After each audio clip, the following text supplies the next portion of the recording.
जय माता दी दोस्तों, स्वागत है आपका हमारे चैनल धार्मिक जीवन में। आज हम आपको देवी माता के 9 रूप और 9 विशेष भोग के बारे में बताएंगे। नवरात्र के 9 दिनों तक विधिवत उपवास करने के बाद आश्विन मास शुक्ल पक्ष की नवमी तिथि के दिन उपवासों का समापन किया जाता है। नवरात्र के 9 दिनों में 9 देवियों को अलग अलग भोग लगाया जाता है। माता शैलपुत्री को लगाया जाने वाला भोग इस दिन उपवास करने के बाद माता के चरणों में गाय का शुद्ध घी अर्पित करने से आरोग्य का आशीर्वाद प्राप्त होता है और उपवास करने वाला निरोगी रहता है। माता ब्रह्मचारिणी को लगाया जाने वाला भोग इस दिन माता ब्रह्मचारिणी को प्रसन्न करने के लिए उनको शक्कर का भोग लगाया जाता है। इस दिन माता को शक्कर का भोग लगाने से घर के सभी सदस्यों की आयु में बढ़ोतरी होती है। माता चंद्रघंटा को लगाया जाने वाला भोग माता की पूजा करते समय उनको दूध या दूध से बनी मिठाई अथवा खीर का भोग लगाया जाता है। भोग लगाने के लिए एक थाल ब्राह्मण के लिए भी निकाली जाती है। ब्राह्मण को भोजन के साथ साथ दक्षिणा आदि भी दान में दी जाती है। माता चंद्रघंटा को खीर का भोग लगाने से उपवासक को दुखों से मुक्ति प्राप्त होती है और उसे परम आनंद की प्राप्ति होती है।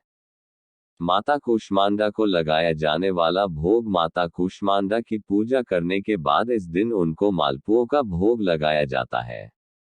ये प्रसाद मंदिरों में बांटना भी इस दिन शुभ रहता है।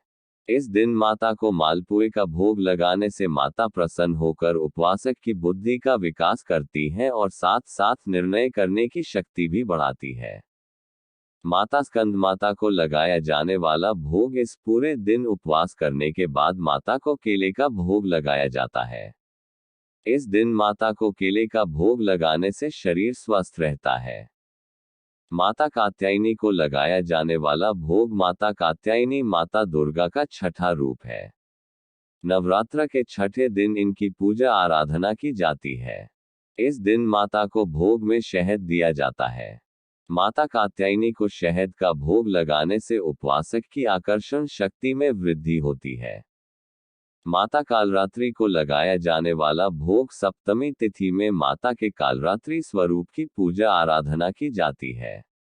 इस दिन साधक को पूरे दिन का उपवास करने के बाद माता को गुड़ का भोग लगाया जाता है।